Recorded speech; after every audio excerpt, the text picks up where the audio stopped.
Welcome to Conversations with Big Rich. This is an interview-style podcast. These interviewed are all involved in the off-road industry. Being involved, like all of my guests are, is a lifestyle, not just a job. I talk to past, present, and future legends, as well as business owners, employees, media, and land use warriors. Men and women who have found their way into this exciting and addictive lifestyle we call off-road. We discuss their personal history, struggles, successes, and reboots. We dive into what drives them to stay active in off-road. We all hope to shed some light on how to find a path into this world that we live and love and call off-road. This episode of Conversations with Big Rich is brought to you by the Off-Road Motorsports Hall of Fame. The mission of the Hall of Fame is to educate and inspire present and future generations of the off-road community by celebrating the achievements of those who came before. We invite you to help fulfill the mission of the Off-Road Motorsports Hall of Fame. Join, partner, or donate today. Legends live at ORMHOF.org. On this week's episode of Conversations, I will be talking with Curt LeDuc. Curt is a 2015 Off-Road Motorsports Hall of Fame inductee. That's ORMHOF. His vast resume includes Dakar, KOH, short course, best in the desert score, and even rock crawling. I can't wait to get into this with Curt. It's always a good conversation and a good time with Curt. Curt, thank you so much for agreeing to come on and talk with me today. Awesome to be here with you, Rich. And as an inductee, I'm very proud of that fact. And, there's a lot of older people and a lot of younger people in it than me. And so I'm privileged to be a part of that group. I would be as well. And I'm looking forward to this year's induction coming up here in September and hope to see you there. Definitely plan on being there. Perfect. Okay, so let's start with the easiest question. Where were you born and raised? So my dad was in the Navy, based out of Newport, Rhode Island. So that's where I was. My brother and I were both born there. My older brother, Dennis. And then we moved to Springfield area, which is like an hour and a half in Massachusetts from Boston. So that's where I, grew up, went to school, started my businesses, and New England. I love Four Seasons. Nice. And those early years of school, what was that like in New England and back when you were a kid? You're just a couple of years older than me, so I know what it was like for me, but I grew up in a very heavily populated area, the San Francisco Bay Area. So what was it like for you? The 70s in high school, between mini skirts and the availability of marijuana, it made it a very challenging time. That's all I can say about that. But we had the coolest cars. We had AMXs, and we had high school kids had GT 500s. Like, it was just the car culture was amazing. I had a 57 Chevy hot rod I built. That's what I drove to school, and the car culture, it just enamored me. Right. And like you said, I thought that was a great opening line, between the girls, the cars, and the marijuana. I used to have a sticker on the side. I had a 54 Volkswagen Bug street bug. And it was, the sticker I had was ask gas or grass. Nobody rides for free. I remember seeing it, and saved up and put an 8-track in my 57 Chevy, and we rocked it. And so let's talk a little bit about that 57 Chevy, and then we'll get into school. What motor were you running? Well, I had some friends of mine that we were working on some stock cars. I figured out how to sneak into the pits with my parents at the local stock car track, and so I bought a 57 Chevy 2-door hardtop, and the motor was in the trunk, and it was $75.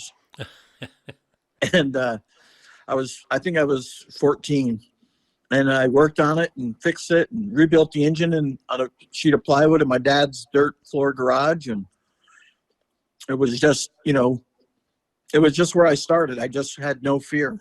So, except when I put the motor in, nobody in high school that I knew how to set a distributor, you know? Okay. And so my dad would come home from work. He was a truck driver, and he would tow me with his Dodge station wagon around the block, and it would pop and miss, and I'd pull the distributor out and turn it one tooth and put it back in. It took us like 3 different tries, and finally I got it to start. And then from then on, I, figured out how to do it, take out number 1 spark plug, and impress the neighborhood when I could change the motor and start it in the driveway. So it was just, I'd like the challenge, and I still enjoy a challenge, so. So was your dad or your older brother car guys? No, Okay. no, my dad was a truck driver with 7 kids, and he worked a lot.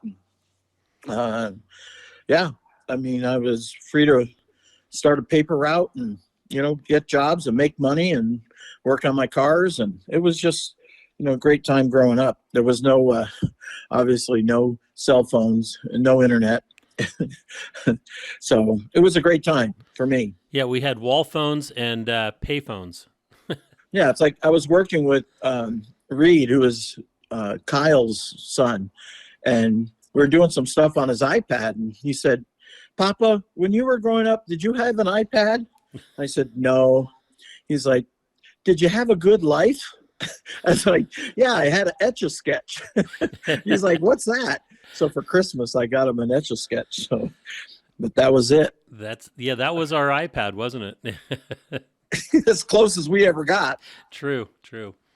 But you know what? It was a simpler life, and it was a safer time. There was it was. I think that kids nowadays are forced into maturity before they're ready for it.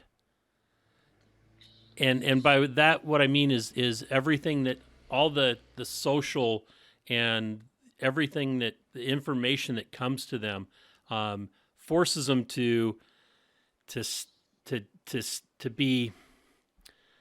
try to be an adult, I think, or deal with adult things or what people perceive as adult things when they're not ready for it.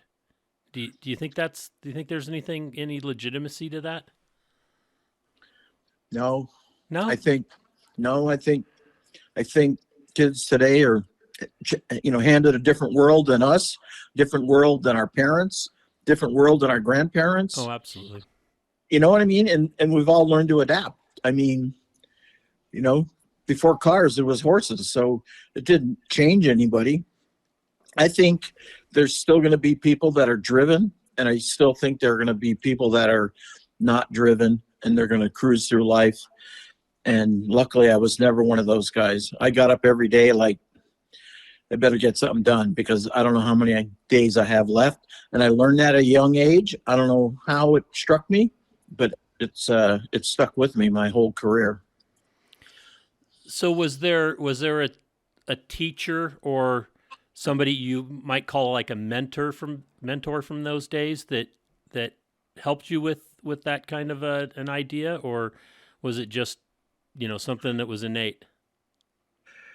I never really thought of having a mentor. I had a few people that I would ask advice from, and I shared buildings with other business people and learned that way, and then I watch now on Facebook, they say the entrepreneurs in this country are C students because they're looking out the window, not paying attention to class, thinking about what they're going to do.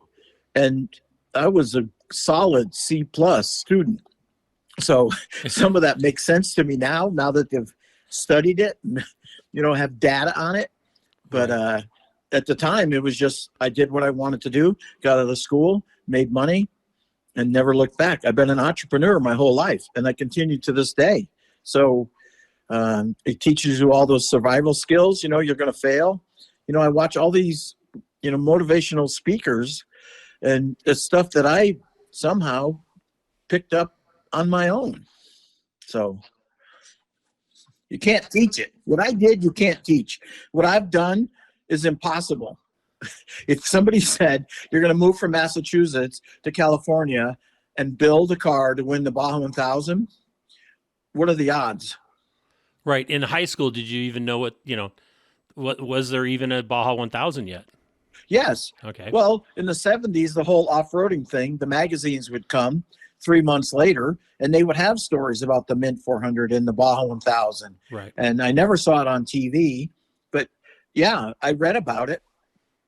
Yeah, for sure. I had hot rod magazines, car custom magazines. Some of the one of the craziest stories I have to tell is, so Donovan, Right. the world's largest Jeep dealer at the time, owned by Clive Skilton, Darren's Skilton's dad. I got to race with him, right? Got to win a trophy truck championship, had a great relationship still to this day. So as I'm going through stuff in my house, sorting out junk and paperwork, I find an old hot rod magazine from 1972. And I open it up, and I like all the old ads for Kragers and Hedman headers, and I'm looking through it. And obviously it is a magazine I kept for some reason. It's the only hot rod magazine I kept. And as I'm looking through it, there's an article about this guy, and he buys dragsters and takes them to Europe and tours Europe doing exhibition runs with top fuel cars. And as I read the article, it's Clive Skilton. So in 1972 in high school, I read about a guy that I would meet and sponsor me to race and win the Baja 1000. That's pretty awesome. That's what Clive used to do. He would come over here at the end of the Winter Nationals. Somebody was ready to sell a car, had a new one in the works. Clive would buy it, ship it back to England. He was at a car dealership over there. And, then that was his fun. He was always a racer. He always loved drag racing. Didn't know anything about off-road. The first time he went with a customer to the Baja 1000, they just the two guys in a car. They didn't even have a plan for gas. No chase trucks, no way to get home. He just was. So how crazy is that? In 1972, I read the book, met the guy, and I told Clive, he's like, I got to have the magazine. He goes, I don't even have a copy of it. And I gave it to him, and it was just one of those deja vu things. Bizarre. Yeah, and that's the one you kept. The only one I kept. Right. No, and there wasn't anything special in the whole magazine about anything. Just I had read it cover to cover and put it in a box with all my other books, car customs, but that was the only hot rod I ever kept. Wow. Okay, that was just a story. No, that's nothing great. to do with off-road racing. No, it's amazing. I mean, that's a theme that goes through with the ORMHOF inductees that I've interviewed, is that there's so many tie-ins that nobody realizes are tie-ins until, down the road at some point. Mm-hmm. Yeah. It's pretty crazy. So while in high school, did you said you're a pretty solid C+ student. Did you do a lot of shop classes or, Yes. Oh, yeah. You were the guy that looking out the window all the time, but during shop you paid attention, right? I did all the shop classes. I did woodworking. I did metal shop. I did electronics. I took typing. I took home ec, cooking. If you're going to meet girls, you better meet them in the typing class or home ec is all I'm saying. You don't want to, not the girls in wood shop. Sorry, I don't mean to get off theme here. No. But anyway, it's not off theme. That's I agree 100% with you. I mean, it was I could have done when I was in college. I could have done laundry at home, but I found out I realized that the laundromat was a great place to meet girls. That in the grocery store. Yeah. Yeah. So then. When you were 14, you got that 57 Chevy two-door. Did you work on it during auto shop? Were you able to do that, or did you? No, you weren't. Okay. No, they didn't really have auto shop. They had mechanics, metalworking, but no auto shop. But no, no, I just worked on it at home on weekends. And then when my senior year, my parents moved away and started a business. And so my whole senior year, I rented an apartment, worked, and figured I wanted to make some money in the wintertime. So I sold my 57 and I bought a Jeep pickup truck, a J10 with a snowplow. So the only car I ever owned was that 57. And so it ties to a story. I turned 60 a few years ago and we have a birthday party at Kyle's house here in town. And he goes, come outside. I want to show you something. So coming up the street is a red 57 Chevy. And it pulls in the driveway and they're sitting on a milk crate driving it. And he's like, me and Todd and bought this car for you. We got into the house, found a Polaroid picture. I asked people what kind of car it is, and they said, well, it's a 57 Chevy. So they found a Survivor in Montana and, you know, had it trucked down here. Everybody that we raced with over the years, from Willwood to Curry, you know, Stoney from GM Hydromatic, everybody donated parts to build a hot rod. So Kyle started on it, took it apart, except the motor was still in it. It still ran and drove. Anyways, and he was going to build it. And he's like, this is way too much work. So I'm sitting here next to it right now, and I've got most of it done. But, and so I'm looking forward to maybe driving it Route 66. Oh, that'd be awesome. To Chicago, go to Crandon, drive it in the parade. And if Kim and I are still married, drive it home. Still married after that trip. After that trip. Yeah. Right. But it will have AC. Well, I would imagine, because the AC nowadays is a lot better than the 240 Air that we used to have. Yeah. They had vents in the front fenders. Yep. By the headlights. Anyway, so yeah, so I'm staying really busy. Let's just say that. So then high school, after high school, was there any college at all? Wasn't even a thought. No thought. Okay. No, but I got to say, the year that I graduated was the year the draft was abolished. And that's how I didn't end up in Vietnam, like a lot of my friends did. Right. That were a little older than me. Because the older kids all had cars. Anybody younger than me didn't have a car. Anyways, a lot of them never came back. So, you know, I was, you know, I feel like I might have dodged a bullet, but it was just meant to be. So I can remember growing up and watching the draft and the numbers that would come up and thinking, okay, you know, if this goes to 76, but it, you know, they abolished it, what, 73, 72, 73? Yeah. Yeah. Yeah. Okay. Or 74, I thought. 73, 74. Right. Yeah. Okay. And so then after high school, what I would imagine you were working at the time, because you had, you were putting yourself through high school, having your own apartment. Your parents left for a business opportunity, you said. What was that business opportunity? It was a service master, like a cleaning, fire damage. So they stayed in Massachusetts, but moved like an hour away. So I would see them.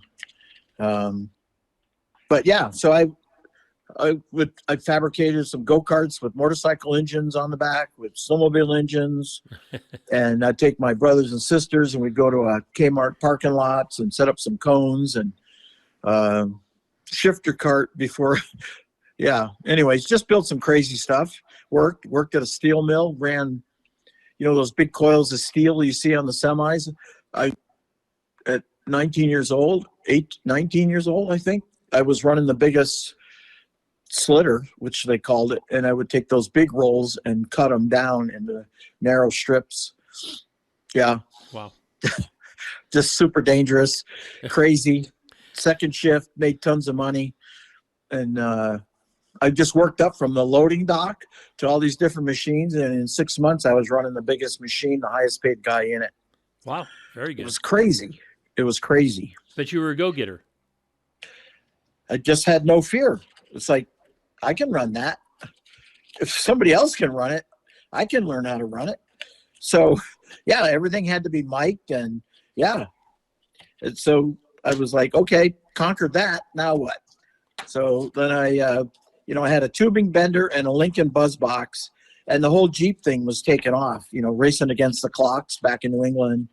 And so everybody that wanted to race needed a roll cage. And so I started building. I built some fixtures. Jeeps didn't come with roll bars, so there was some four-wheel drive shops in Massachusetts, and I would just bend tubing and stick weld it together, paint it, deliver them. And then when Jeeps came out with roll bars, everybody said, "Oh, you're going to go out of business." Huh? They were wrong. Yeah, those weren't really roll bars. Well, they were. There was something before that they had nothing. Yeah, true. It was better than nothing, but barely better than nothing. Yeah. So anyway, that's then I started building them for trucks, and I sold that Jeep, and I bought a Dodge Power Wagon with a plow. Just figured out the business side of it, and then eventually, got to the point where we were like a four-wheel parts store with a retail, fabrication. I built race cars. We did service. We put clutches in, lift kits. I bought enough of those bushwhacker fender flares for the early Broncos that you're not supposed to cut the fenders off of anymore. Right. And, to buy a new car. Back then they weren't that expensive, but I would buy them, and I'd come out to the score show out west here, and I met Perry from Mastercraft, became a dealer, and toe straps and centerline wheels, and just started buying stuff and shipping it to my shop, and selling it to everybody back east. So I was just an entrepreneur. And that was still in Springfield? Yeah, Springfield, okay. Mass. Yep.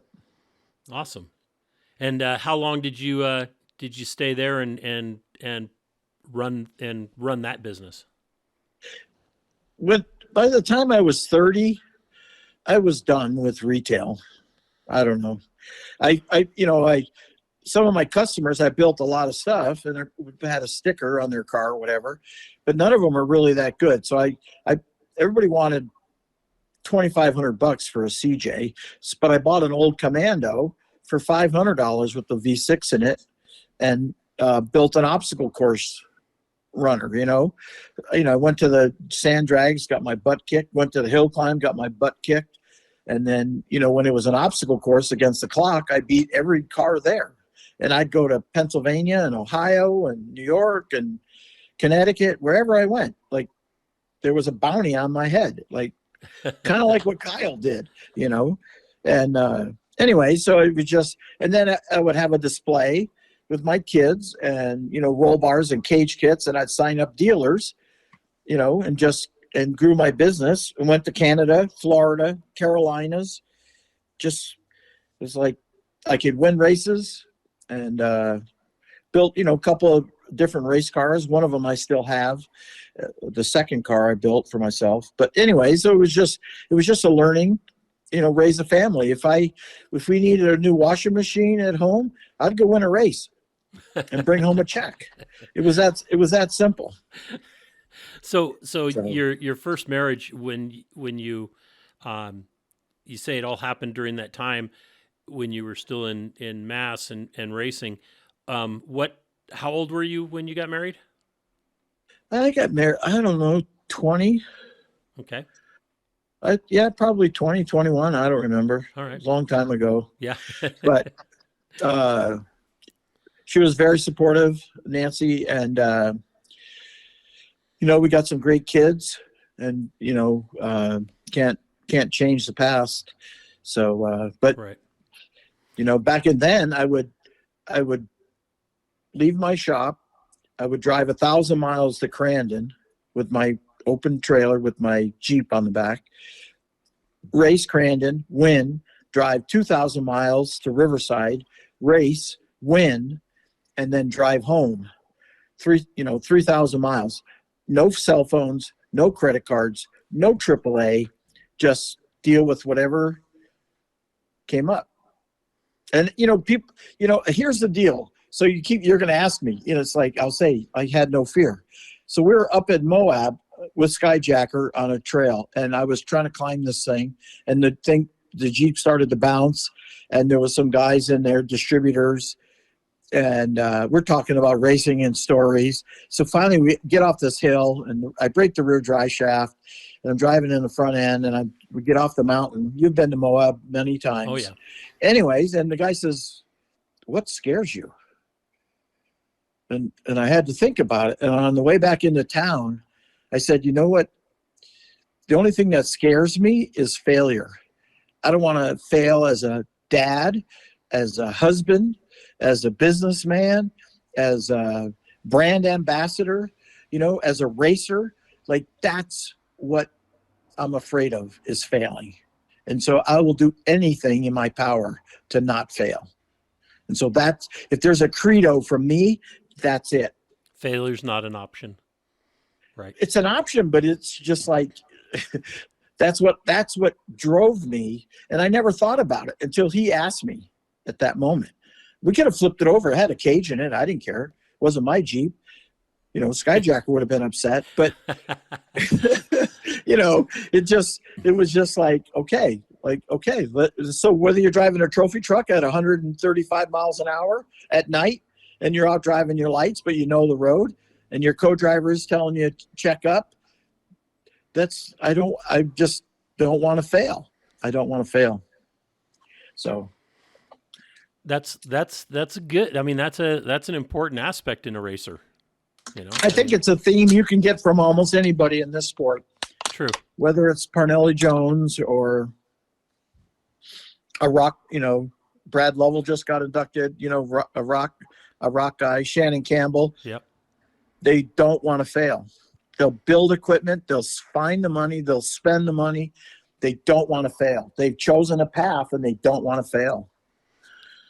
So your first outing at racings were more short course then? Obstacle back course then and you short couldn't course? race. You couldn't race wheel to wheel back in the early days, and you could actually go to the Jeep dealer in town, which we did, your club, and they would give you a racing kit. So it would come with a banner that said start and a banner that said finish. It came with some rule books, some safety outlines, and it was a whole box of how to do it. And Wow. it was, in New England, all around the United States. All the club had to do, I was part of New England Four-Wheelers, all the club had to do was ask. And the dealer would order one in and give it to you. Because they wanted to sell parts, and they did. Used to blow up those T14s. Yeah. It was just that it was different. The lawyers nowadays would never let you do it. Right. But back then. So at what point did you go from short course to, I would imagine that the next step was to desert? Well, there was or something in between? No, I still lived in New England, but there was a race in Zor, New York, upstate New York, out by Buffalo, and J.D. Brand from California brought a bunch of Class 8 trucks. I think Glenn Harris brought a buggy.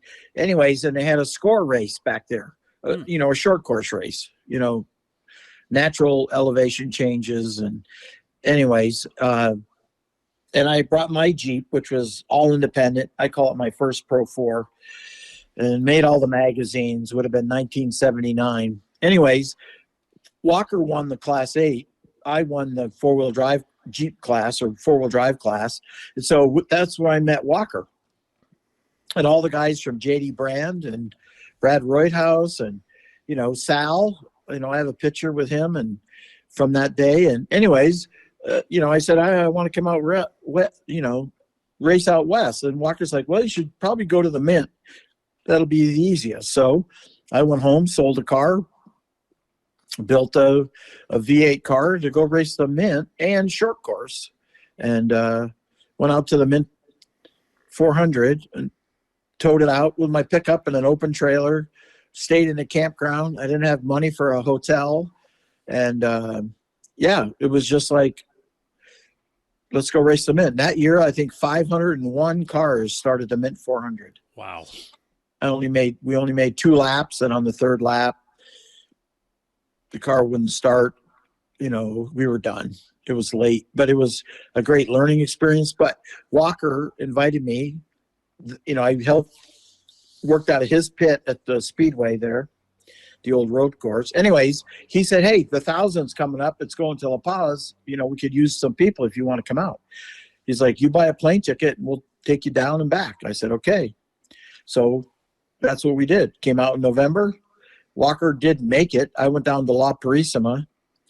And then on the way home, everything broke. The van I was driving, the carrier bearing went bad. We put it on Walker's trailer, and the wheel studs all broke off. So we got it off the trailer. I found studs and mule hay, got it going, got all the way up to San Rosalia.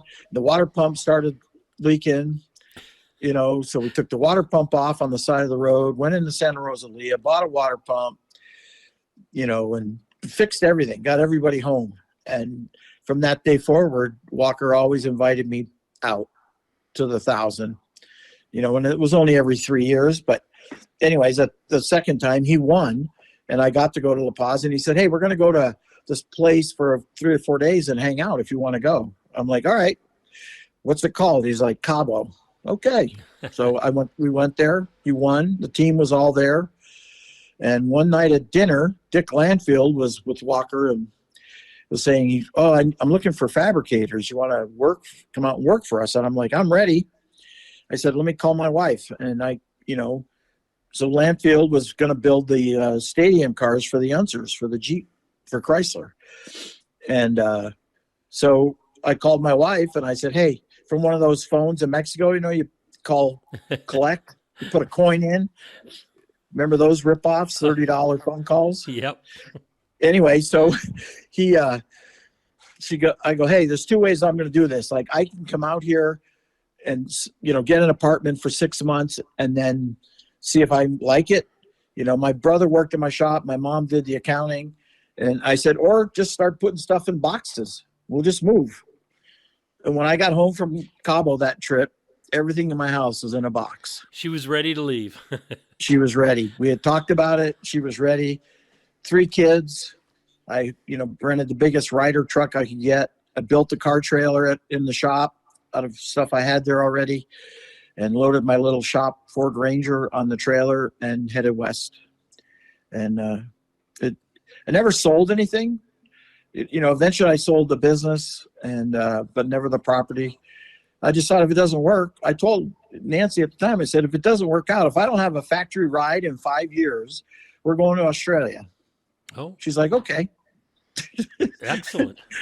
I was, and it took me 3 years to get hooked up with Mike Leslie and built those Cherokees, the straight axle Jeeps that finished top 10 overall and 4-wheel drives. And anyways, it just, I never looked back. Eventually, when I would go home and, it takes an entrepreneur to run a business. My brother wasn't an entrepreneur, but he did a good job for me. And so that was it. I was 100% committed. But what I learned when I moved to California is this lesson is give Curt an impossible task and stand back and watch it happen. I don't care, from the very first shop working for Landfield, whether it was for Mike Leslie, working for myself, working for John Swift, all those people gave me a chance to fail. I mean, I started a second shift to get the Unsers stadium cars done because there was no way we had 8 people, but you can't all be working on the same car at the same time. Right. You know what I mean? So I said, let's start a second shift. Like, I want this guy. Evan Evans was one of the fabricators there. He was a great welder. I said, these are the guys I want to work with me. And so I just started a second shift and we got the cars done. They were loaded in the semi and that was it. I was fired that day because I was going to go racing. I went to Ford to race with John Swift. So it wasn't like I got fired. That was the opportunity that was next, which led to the next one and led to the next one. So. And who is your, reaching back, who is the one sponsor or market? I like to call them marketing partners, but racers, sponsors. What was what's the oldest one you have that's been continuous or still with you? Maybe not continuous, but still with you. A couple different scenarios on sponsorship, and like I would go and borrow a typewriter and I would type sponsorship letters and mail them. So for the 50th anniversary of K&N, I got a call and said, from Tony, he's like, hey, what was the first year we sponsored you? I said, let me get back to you.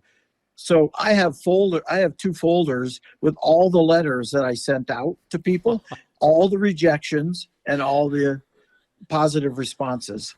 So I take with my phone, I take a picture of the letter from 1984, thanking K&N.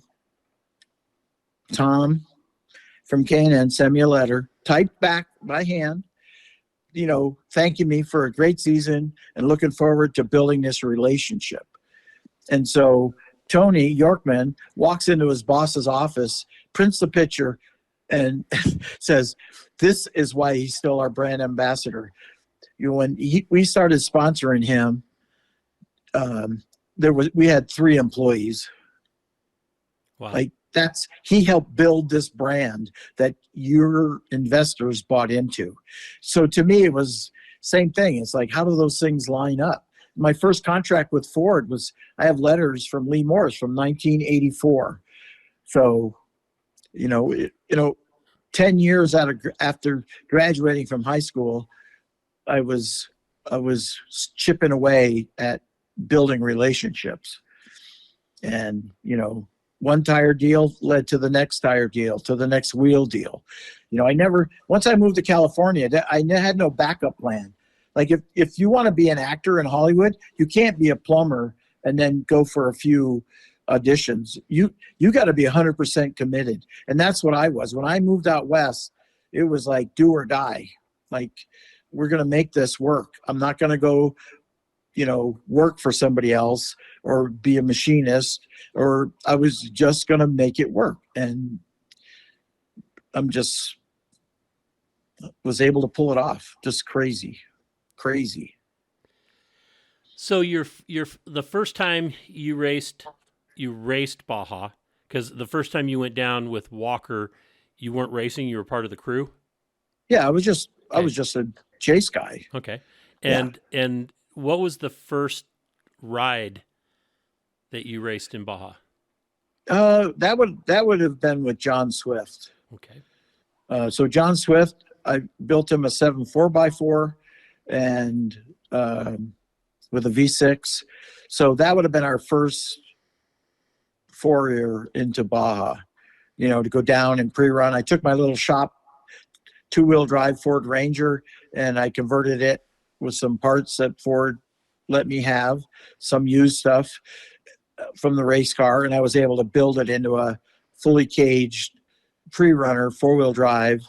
And that, I started the pre-run and way before GPS, way before sat phones, and just started to learn it, and it still had a Massachusetts license plate on it. I remember one time up in the pine forest, it's dark and I come pulling up to this place. I want to mark a pit, and there's a buggy sitting there. So I get out, take a bunch of ribbon out of my truck, walk over, tie off a spot where I want my chase crew. And the guy gets out of his buggy, walks over to me. He goes, do you know where you are? Yeah. Well, how do we get back to Ensenada? I said, well, the race course is like 40 miles. But if you turn left right here, it's like 8 miles to the highway, and then it's 15 miles back to town. He's like, you have Massachusetts license. Are you from Massachusetts? I go, yeah. I said, I know how to get here without a map. And I got in my truck and left. The 2 guys standing there looking at each other like, I don't know who they are. but who they were. But they were trying to make a life decision, and I was just trying to get back to town before it was midnight. Yeah, fearless. That's awesome. Fearless. There you go. What about let's jump into Dakar. Tell me about going to Dakar. Well, I never thought I'd get a chance to go to Dakar. I've watched a little bit there was some VHS tapes you could get to watch a little bit of it. But I was building a lot of cars. I was racing trophy trucks. And a guy from Budapest, Hungary comes out to the Baja 1000, and he was going to ride in a 3-seat 7 truck. And for some reason, that score wouldn't allow it back then. Pistol Pete got that changed, I think. Anyways, so we all stayed at the big high-rise, the Villa Marina. Yeah. And I'm walking out of the hotel after the race, and Sal says, "Hey, Curt, I want to introduce you to this guy, Balázs. He's from Budapest, Hungary, and you should talk to him." And Sal just leaves us and walks away. He speaks English, and Sal said to him, he's like, "Right now, this guy is the best off-road racer in America. Like, he's our trophy truck champion. Like, he's got the most experience about it. Anybody I would send with you over to Dakar." So he gives me his phone number, and we call and back and forth, and they built a car in Texas. And I thought it was a real test. This is what Dakar is like. So I have enough flyer miles from flying back and forth for short course. So he goes, "All right, fly into Dallas, go to this rental car place. It's like Rent-A-Wreck, but you got to be there because they close at 11. Okay, I get in at 9:30 or whatever. So I get a taxi over to the Rent-A-Wreck. He's like, no, he's like, here's the address. Okay. And the key for the house is in the back door. So go in the backyard and park out front and go inside. And there's nobody going to be there, but just go to sleep. We'll see you in the morning." It's like, okay, this is a real test. So sure enough, in the morning, they show up with it, and he doesn't, but there's a lot of Europeans there because that's where they train all the fighter pilots, with the work with the U.S. military from around the world, our allies. So anyways, this guy, Frank Papp, built this Chevy S10 Blazer. So I went and looked at it, looked okay. I said, okay, let's do it. So, all right, now you got to jump through all these hoops. Everybody says, "Oh, I want to go to Dakar." Well, you got to get yellow fever. That's, tested for yellow fever. You got to take malaria medication. You got to have tetanus, shots up to date. Like, it's just this whole medical thing you have to get. You have to carry a medical card. You got to be tested for hepatitis. Like, everybody's like, "Oh yeah, let's just go to Dakar." Yeah, well, good luck. And so then I have to get an FIA rally license. And so I have to write a letter to ask because I don't have a rally license. I have no license for off-road, but because of my resume, they grant me a FIA rally license so I can use it. So we're going to go. So contingency and everything is in Paris. And that's where the start is, right there at the Eiffel Tower. So, and tech inspection is at the Palace of Versailles. Crazy. So my first time to Europe, I had a passport for flying in and out of Mexico. Anyways, so I go to Paris, same thing. So I'm like, well, if I'm going to go, it's got a Chevy V6. So I call Russell Bleedus. I'm going to name drop through this, but all these people have helped me, just like Walker helped me, just like everybody's helped me.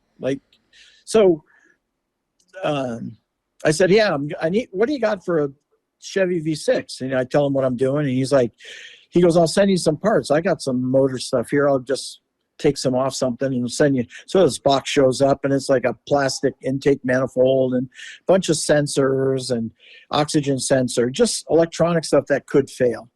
So I'm like, I can't take this on an airplane, this intake manifold. So I pull the plastic part off the aluminum and pull out this big orange gasket, and I take some silicone and a few things. Anyways, so same deal, fly into Paris, take a bus to Versailles and check into a hotel. There's nobody there. They're coming. They're supposed to already be there. So they don't, Frank and Balaj don't show up the next day. Finally, the third day, they show up and they said, the car, we can't race. I'm like, why? They said the car won't run. It's like, something's wrong with the motor. It just keeps dying, and then we think it's going to blow up. So I said, well, let's look at it. So I go outside and I'm listening to it, and I'm like, let's pull this plastic intake off. He's like, what? I go, so I just get my little tool bag out that I brought with me, and I pull the plastic piece off. And somebody had worked on it, and they had torn that orange gasket between the aluminum intake manifold and the plastic intake. And so I go over to my backpack and I pull one out.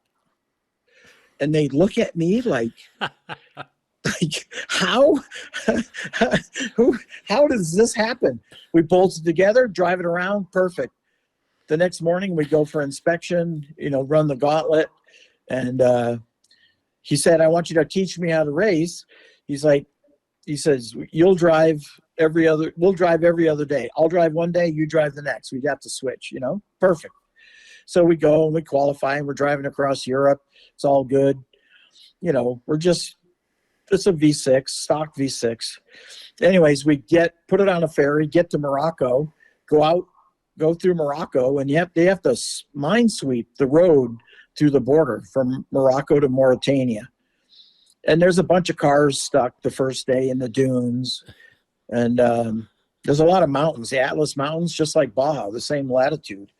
And or is that longitude? Anyways, so the car starts to break. The A-arm breaks, and, the front A-arm. And so I take a ratchet strap and put a socket extension in there and ratchet strap it, get it to the town, get it to our pit that night. And I asked the guy for some welding rods, in the big service truck. And so he takes out one welding rod and gives it to me. All right. It moves 5 boxes to get to one, to give me one welding rod. And I'm going to need 10 to fix it and reinforce it. And so I start welding, and he opens it up. I start welding, opens it, third thing, he opens it up. And then I go back for a fourth one. He said, no, the rest of these are for the guys that are going to finish. Oh, He was like, he doomed me. But it was so true. You only have so much supplies, but there's other teams. So anyways, and Raglan was on the rally that year with a pro truck. So Larry had a FIA license, and I had one, and Darren Skilton went as a journalist to learn the rally himself, who now puts on the Sonoran Rally, an FIA approved event, which congratulations, Darren. right. So anyway, so so Raglan comes to me one night. He goes, Curt, I got a problem. I go, what? He goes, my tailbone is so bruised from this pro truck, and the seat has no cushion. He goes, I need a square about this big, like 6 by 6 inches. I said, Raglan, I'll give you one the whole size of the bottom. So ever since that day, Raglan and I have been pretty good friends. But he put it in the truck, and then 2 days later, he was gone. Like, I never saw him again. He broke, and 2 days later, we broke. And so we started, and the other side broke, the A-arm that I hadn't reinforced. So we go back, and it was like 065 upper A-arm. There's no way it belonged on the car. It was all Bilstein coilovers and, whatever. But talking too much story here. But anyways, we only went 7 days. And then I managed to fix the car, get it to Senegal so that it could be shipped back. And he raced it for about 5 years after that without me. Wow. But he, it did okay, but it wasn't ready to go to Dakar. It was brand new, out of the box. Right. You're always going to find things that aren't going to work. Right. Yeah. But I started making a list, and in California, I've built 54 race cars, pre-runners, race cars, parts of teams, out of my shop, short course cars, Pikes Peak, all that stuff. That built a lot of cars. I had great people. Troy Johnson was one of my fabricators, Donnie Fair, Daniel Llewellyn, I've had some incredible people that I've worked with. That taught me a lot too, for sure. So your your jump into rock crawling, this is where I met you. It was in the back east at Paragon Adventure Park. Yep. And it was the first event that they were putting on, and me and Bob Rogie came out there to help them put on the event. That's when I was running Cal Rocks, and Yep. You were teamed up with Matt Burkett in the AGR Jeep. And Yep. you wanted to give, I don't know how you ended up in that seat and in that vehicle with I was imagine that Matt was spotting for you. Was that the case? So say we go back to Skyjacker going to Moab, and on one of the trail rides, this girl would jump out of this Jeep with a pry bar, and she would pop the shackles back. Right when it articulate, they'd go the wrong way. So of course I thought, well, that's an interesting setup. So Matt from AGR Steering at the time, it was his Jeep, and it was his wife, and she was doing what she had to do, which I can appreciate. So we met, and then eventually he said, hey, you want to go do a rock crawling event? I'm like, sure. So he's like, yeah, I'll take my grandpa and we'll trailer the Jeep from Texas to Pennsylvania, and we'll do this rock crawling event. And you just fly in and we'll pick you up. I'm like, okay, deal. And first day, I ripped the rear brake calipers off, I think. So he had some fabricated stock car ones for GM calipers, which are junk. So I went to the local wrecking yard that afternoon, and on a 4-wheel drive Chevy Blazer, the 6 bolts that hold the spindle on also hold the caliper bracket. So I took one of those caliper brackets that are heavy duty GM, and I cut it all up and stick welded it with the generator on his Jeep to the rear axle housing, so I'd have brakes for the next day. So it was interesting. I've watched a few events but never participated. But at the last day, the last gate, I got a -27. Because I think I got to thank you, Rich. I am still undefeated in my rock crawling career. Yeah, we've talked about this a number of times, and I keep saying, back then it was like, well, when are you coming back out?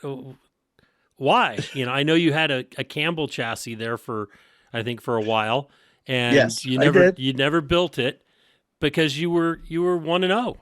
You were perfect. No, that wasn't the reason, but Okay. I wanted it unlimited, and Lonnie McCurry, who owns Skyjacker, wanted it to be more of a Jeep. Oh, he didn't okay. sell parts for a moon buggy, and how people name Jeeps? Right. I don't know. I called mine Paul. Okay. So in a sponsorship meeting, they said, well, what are you doing with the rock crawler? I said, well, I call it Paul because I'm stealing from Peter to build Paul. And I would much rather see Paul go away. And they all agreed. My budget was never increased, but I could spend money where I needed to, short course. And that's when we were running the Class 8 truck in the desert, winning races and championships. And I know it's only a Class 8, but we beat most of the trophy trucks pretty regularly. My son Todd and I. So, and is Skyjacker? You've been with those guys for quite a while. Were they one of the sponsors that have been with you for how long? How long has they been with you? Well, I used to buy front coils from them back in the day, Okay. but as the core season was evolving, they looked at it as a way to grow their warehouse. Skyjacker went from direct to jobbers to a 3-tier. So they would put stuff in warehouses, and whether it was Jags or, Keystone, but they went to 3-tier distribution and used the TV package with Core and my race cars and Kyle's race cars and Scott Taylor's to open up these warehouses. And it right in 07, when everything started to go down, they were in a great position because they went from, jobber distribution to warehouses.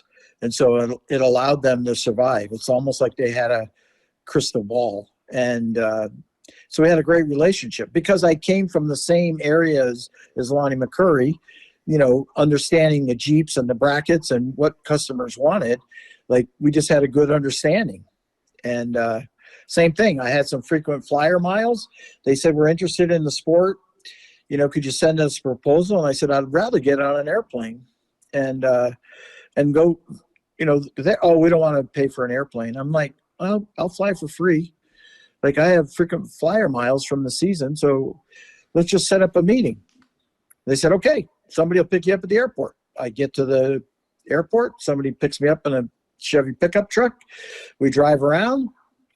We go back into R&D and we're talking about our history, my history and what do I do. And anyways, we go into the R&D and there's a table with a bunch of brackets and uniballs. And so we're just talking and all of a sudden the phone rings and, all right, they're ready for your meeting. So we get up, go into the boardroom, and there's a big table and I sit down, and the guy who picked me up at the airport sat at the head of the table. Owner, operator, decision maker, Lonnie McCurry. Senior? And senior. And they said if the ride to the shop didn't go good, he would have just turned around and brought you back to the airport. But, I don't know. It was just an opportunity. And I thought I could make the most out of it, maybe in person at that time. Precision Gear, Tom Ryder out of Detroit, same thing. He sold a lot of gears, and, he was a great sponsor for all those years, and that was a sit down meeting. And he pulled out a filing cabinet full of, sponsorship packages. And on his desk was 3 people that he wanted to talk to.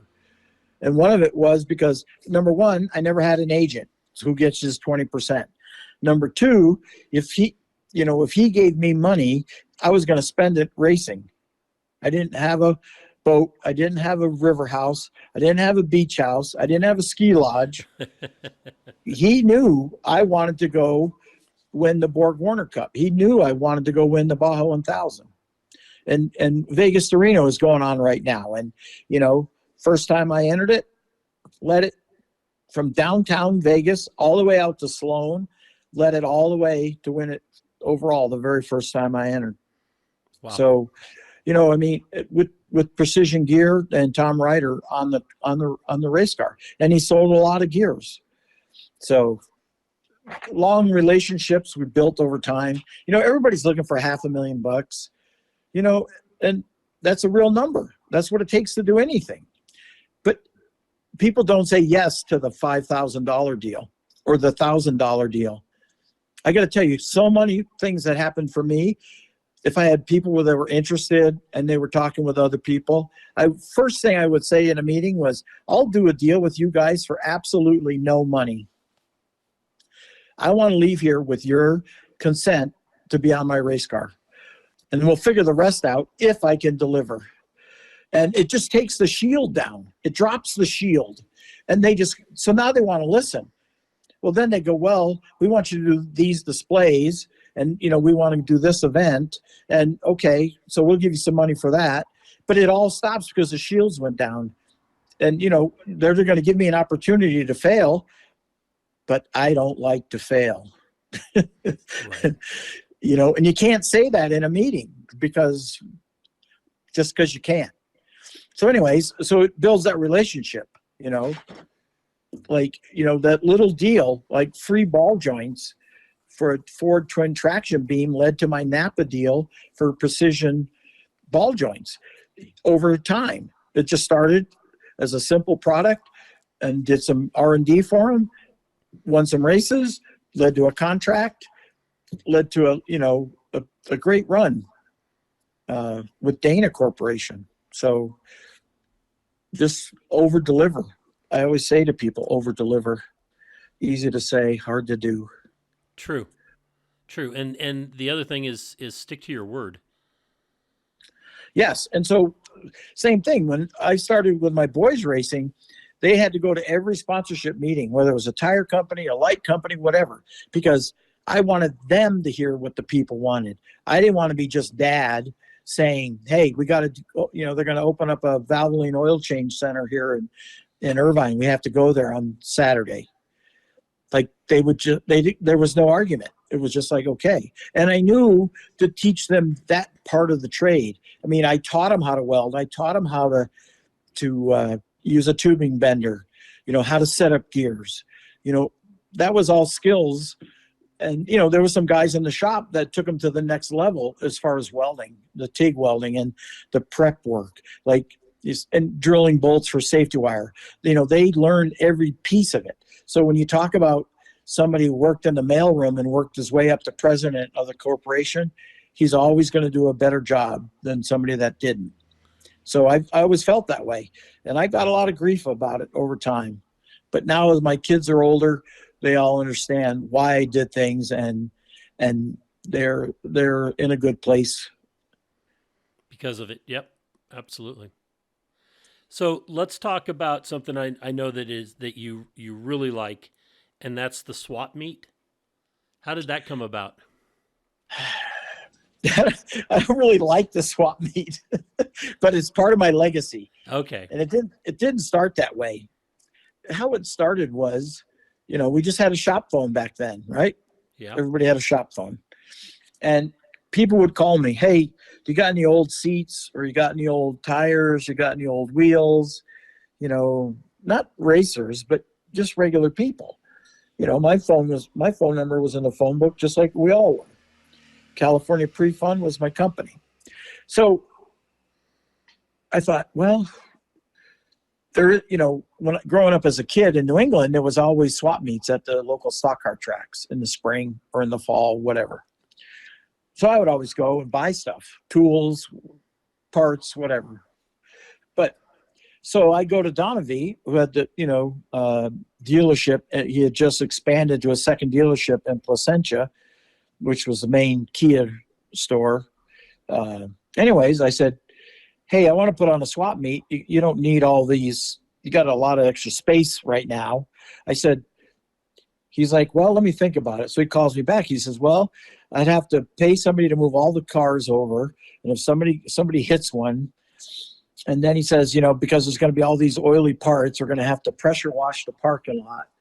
And like, he just convinced me not to. I thought, well, it's going to be on a Sunday afternoon. We could put 500 people at your dealership. Maybe somebody will buy a car. He's like, nope. Huh. So I went to R&B Auto Sales in Fontana. He raced the Class 8. And I said, hey, I want to do the swap meet. You have this extra space in the back? He's like, yep. And if dang it if he didn't sell a car every time we had a swap meet. Perfect. And it used to be free to get in for a buyer, and I thought I could make money with the vendors, but it never did cover it. So I had to start charging to get in. And then the Rialto Raceway, Jen and Greg had their little track out there. We moved it to the airport in Rialto, and I gave half the gate to them to help with their series so these young kids could go. But it turned, I've moved it around. I like casinos because security and ATMs. And anyways, I just, it gave a life. And then every time I would see a kid walk out carrying 2 shocks and, his buddy be carrying a seat, they were going to put him in his Ranger or his Tacoma and go out to Barstow and, go beat on it. They were the future. So it morphed, and I'm proud of it. And it's still a battle to put it on, timing wise. And, but, the people that come out, whether it's the race teams that need to get rid of stuff, I don't care. The Herps bring trucks and trailers, Brenthal, it just has a life. And, the people come from Mexico to buy, to get great deals. Perfect. So it's turned into 2 a year. And even during COVID, we managed, with Cody from Lasertown, we were able to continue with it. And, had some great events. We had some bad weather. It's rain or shine. The guys from Desert Ranger used to put a thing about it's canceled. That was not good. But anyways, so yeah, it continues. It'll be part of my legacy. And hopefully it'll continue for a long, long time. They put a thing up. I got to ask about that. They posted that it was canceled and it wasn't. And never. Yeah. And they just assumed because it was raining, or were they trying to mess with you? No, they were it was their running joke. Okay. That because if it was canceled, if people thought it was canceled, they could go there and buy stuff cheaper because the crowds would be smaller. So it got pretty bad there. Finally, it stopped for a while. Then all of a sudden it popped up again, and so then my phone lights up. And the internet lights up, is it canceled? So I found out who had posted it. And I called him on the phone and said, this is Curt LeDuc. You have 15 minutes to take your post down about the swap meet being canceled, or some guys are going to pull up to your house. Here's your address. They're waiting for me to say go or no go. It was gone. It was taken right down, and that was the last I've heard of it. That's the way to deal with it, though. I mean, the old pirate days were, yes. Got a lot of stuff. I mean, people got a lot of stuff done. The power of the masses. Yeah. Yeah. And he got inducted into the Hall of Fame. So. Yes. Lance. Yes. Yeah, Lance did. Yeah. So, yeah. I agree. So anyways, I do it for all the right reasons. I'm sorry I have to charge for it, but with insurance and the casinos, and they see the crowds, and, you guys don't want to know what porta-johns cost and fencing. Oh, I understand. Rich. Yes. But all those things that nobody thinks about. Yeah. Oh yeah. We have big roll-off dumpsters, and scrap metal piles. It's funny. We have a trailer for scrap because I pay by the pound for the dumpster, right? Which people don't know that, but so everybody goes to leave, they take all their scrap metal, and we make sure it doesn't go in the dumpster. We put it on a trailer. Well, then when the people from Baja come, they go to leave, and there's all these UTV roll cages sitting on their trailer. They start loading everything because it's a piece of tubing to them. They can use it, cut it up, make a bumper, whatever. So people would be like, put 3 coil springs there, all different numbers, and then it would go to Baja. I'm like, great, because now it has I should set up a camera someday because it's pretty amazing what goes on as people exit. Right. So, Because everybody comes with stuff and they hope they go home with nothing. right. And the Herbs actually do. They tell everybody, we were told bring nothing back. And they So, just moved their shop, right? So they had a bunch of stuff. Oh my gosh. And it was like a feeding frenzy. But, I tell people like $500,000 in cash changes in hands in 24 hours. right. Easily. And, even like PCI comes and Rugged Radio comes and, King comes and they sell apparel and, there's not a downside to it, whether it's abrasives and, a guy needs a new intercom or he needs a new race radio. He's got some wheels of junk that's been sitting up in his garage or his shed. He comes and sells them, walks right over to PCI or Rugged and buys what he needs. It wasn't money out of his pocket, but that money just moves around and around. Yep. It makes me smile. But it's funny is I don't sell anything. I don't have time. Like I just try to keep the fires out. Exactly. But that's the part of the event promotion that people don't understand. I get all these things where, oh, you should do this, you should add this, you should do that.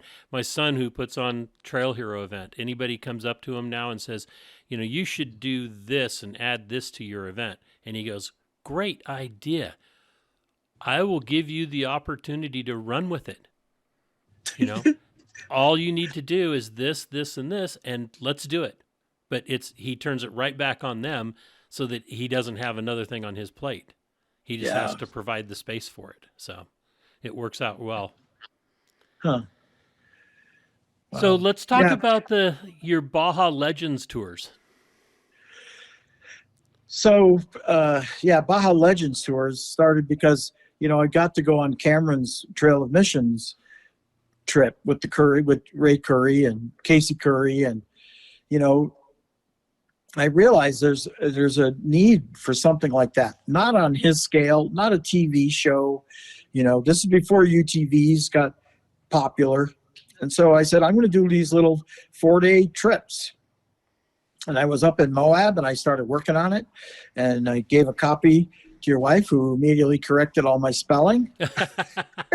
I wasn't going to bring that up, but I said I was a good solid C student. Okay. So anyways, it was just, and we started it. My vision was to take, set a date and have, 10 Jeeps or 10 Raptors or whatever go on it, little 4-day trips. But you can't get 10 people to agree to do anything unless it's a, huge event like Moab or rock crawling, your events. So anyway, so it turned more into companies saying, okay, we're going to bring some dealers. We're going to bring some of our best customers, set it all up. And Gerald Lee from Savvy Off-Road, his wife, Emmy, doesn't like off-roading, loves my trips. It includes going to wine country, coast to coast, mountains, cattle ranches, mellings. So now we do whale trips. We go to Guerrero Negro in February, March, and we do camping on the lagoon. Wow. For 2 days. So it's 2 days down, 2 days at whale camp. Then we cross over and come back up the Gulf side, Bay of LA. We stay at Chenoweth. So it's just turned into a great event. So, we've gone all the way to Cabo. We've done some bigger trips. We've done, but every trip's different depending on the weather. And, people want me to do UTV ones, but those guys all want to race. I don't want to race. I just want people to take care of their Jeeps or their Raptors, and, enjoy some of the sights of Baja. Right. That's one of the things I love about down there is the ability to absorb the history and the culture, because the people of Baja, especially when you get out of the border zone, the people are so genuine. Absolutely. And it's just phenomenal. and I can't wait to get back. It's been a while. We're taking care of my parents right now, so we're kind of homebound, you might say, but we're trying to get out more often and see what we can do that way. But I'd like to get back down there, because every time I've been to Baja, it's been, chasing a race or working for somebody down there. And then it's, we try to take the trip back, where we do the, few miles camp, few miles camp, few miles camp, and make a trip of it back instead of rush right back. Yeah. So, Yeah, it's hard. It's definitely hard, but very worthwhile. And with Cameron, I was hired, as a mechanic, when stuff broke, to deal with it. And we'd drive by like Mama Espinosa's, and nobody would say anything on the radio. So I would start talking about the history, and I thought I'd get in trouble. I thought they'd take my mic away, which I've seen them do. Anyways, but it was good. He's worried about trying to get to lunch on time and get to dinner and make sure everything's going smooth. Cameron is, and I went in those long pavement stretches, I can break it up and get a good conversation going. So there's a lot of team building on these events, and you do 4 days in Baja, you've made friends for life. Like they don't just shake your hand. Like you go to the Off-Road Expo, they give you hugs. right. You know what I mean? And it's just there's safety in numbers, and my job is to get us and keep us in safe places and feed everybody right so nobody gets sick. It's just been very, very rewarding, And so, like with you talk about the Hall of Fame and getting inducted, they always ask, what have you given back? That's one of the main things that the board, so people that like to get somebody inducted always ask those questions of what did they give back? So True. Like Best in the Desert, Casey and I talked, and I said, hey, I'd like, if you're interested, I'd like to do a meeting, be part of the meeting. And he's like, well, why don't you do a rookie meeting? Casey and I got along good. I said, yeah, let's start it. It's the beginning of the season, a bunch of new people, let's start it. And so that was something like, he didn't ask anybody else. He thought I could do the job. So it's that, the swap meet is a way to give back and stay involved in the sport. So many people come into a sport and get burned out and go disappear, and they don't stick around. And I'm not done. I've got a lot more stuff on my plate. I'm doing a lot with Ford, with the new Broncos and electric vehicles and all off-road up in Johnson Valley, and being part of the NORA Bronco team. And, there's just, I just never thought there'd be all this opportunity to share the knowledge that's in my hard drive with people that need it right now. So it's just been amazing. And I've been very blessed, and I'm, happy to be where I'm at. That's perfect. Let's talk, if you don't mind, about Kyle, your son, and what he's going through. And I know that you're doing some things to try to help with that. So let's talk about that a little bit, if you would. So yeah, Kyle has a very rare form of cancer. It's mostly in children. And they have some treatments for it. It was stage 4 by the time they figured it out. So he's been doing a lot of chemo, and he wanted to keep it private, which we all respected. Deal with it on his own term. He has great insurance. His wife Amber did a great job of making sure he had good medical all these years racing. And anyway, so he went through his first round of chemo, and they thought he was good. They rang the bell. They thought he was going to go racing, and then they looked deeper and found that it has gone into his bone marrow, and so it could just knock the wind out of everybody. And so when the season was going to start, he had to say something. And because, a lot of people that were cancer survivors were talking with Kyle that knew privately to help him with what was going to go on. And including the Ganassie's. She's driving the Extreme E's over in Europe with Sarah. So anyway, so he's got a couple more rounds to go. Kim and I flew back there, stayed away from him, stayed outside, social distance, wore masks on the airplanes. His immune system is down, but his spirits are up. So I had to go back there. He didn't want to GoFundMe. He didn't want to be that guy. He's like, I can sell my race car. I can sell stuff. And I go, yeah, but fans don't want to just buy a T-shirt. They want to see you come back to the track. They don't care if it's for one race or 1 year or 10 years. They just want to help. Nobody's maxing out their credit card to help you get a cancer treatment. So in person, I was able to convince him to use USAC, which he's a member of. All the short course guys are. King of the Hammers. They do a lot of sanctioning, a lot of sprint cars, all kinds of racing. But they have a thing called Race Aid, and you can donate the money in Kyle's name. It sits in that account until Kyle decides what to do with it. And I told Kyle, if he doesn't need it, and if he's going to go to Mexico or do some experimental stuff, or just to fly to Baja, like private, like it's just expensive. So, he allowed me to start it with USAC. So you can, buy shirts on his website. You can, Kyle LeDuc Strong. You can buy shirts from me out here on the West Coast. Julie Boyer had a poker run up at Johnson Valley, and we sold a bunch of shirts and had about 50 cars show up and camped and did a trail ride and raised some money there. That was the very first thing. And we're probably going to do something at Glen Helen. There's a couple families in our sport that are matching dollar for dollar any donations.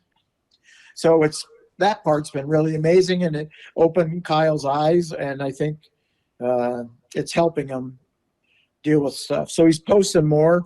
He's on social media. He's out in the shop on his good days and working on a new Pro 4 and working with Reed. And, he's just fighting. He's not out of the fight yet. So he's still fighting. Excellent. So we're gonna go drive to Alabama, from Alabama to Crandon, and Crandon home, starting next week, and we'll be at Crandon and selling some shirts out of his pit spot and talking with fans and So if people want to help, they can go through USAC and their Race Aid program and make a donation. Yes, you can just click on USAC, go to Race Aid, and you can donate with a credit card and just put it in Kyle LeDuc's name. But I convince, if Kyle doesn't need this money, there's some other racers that can't raise the funds, right? That will, need it, and he can donate it to them, or he can let it sit there until his kids go to college, or, I'm just saying, as a dad, I thought we should start. I don't want to be late to the game. And so he's talked to doctors in Mexico. We have personal connections down there with Gerardo Novello, for, stem cell and some other treatments and that aren't allowed in the U.S. So he's going to ride out the U.S. treatments and then see what he has to do. So everybody that's donated and been part of it has been amazing. Well, that's great. That's awesome. And I wish Kyle and his immediate family and everybody, brothers and sisters, the whole family, I wish you guys all the best, and that I hope that they are able to get this taken care of, and that Kyle's got a long life ahead of him. I really do. Yeah, I mean, you look at examples like John Marking, who got cancer as a young man, and he had it kept coming back, and he kept fighting and kept fighting, and you just never know. I mean, everybody has a cancer story, whether it's your parents, your friends, family. It's just, there's no rhyme or reason to it, but it's just, it's in God's hands. So. Yes, it is. Well, I want to say, Curt, thank you so much for spending the time answering my phone call and coming on the podcast. Congratulations on your 2015 induction into the Off-Road Motorsports Hall of Fame. I hope to see you in September at the gala in Vegas this year, and maybe we can tip one back and reminisce some more. Yeah, there's a lot of history. It's a great sport, and some great families in it. And the young kids are always going to be faster, smarter, even if they just sit there and look at their phones. Their brains are working. True, very true. All right, Rich, thank you very much. Look forward to seeing you up there at the Hall of Fame, and see what the future holds. Absolutely. It was great talking to you. Thank you. Okay, bye. All right, bye. Well, that's another episode of Conversations with Big Rich. I'd like to thank you all for listening. If you could do us a favor and leave us a review on any podcast service that you happen to be listening on, or send us an email or a text message or a Facebook message, and let me know any ideas that you have, or if there's anybody that you have that you think would be a great guest, please forward the contact information to me so that we can try to get them on. And always remember, live life to the fullest. Enjoying life is a must. Follow your dreams and live life with all the gusto you can. Thank you.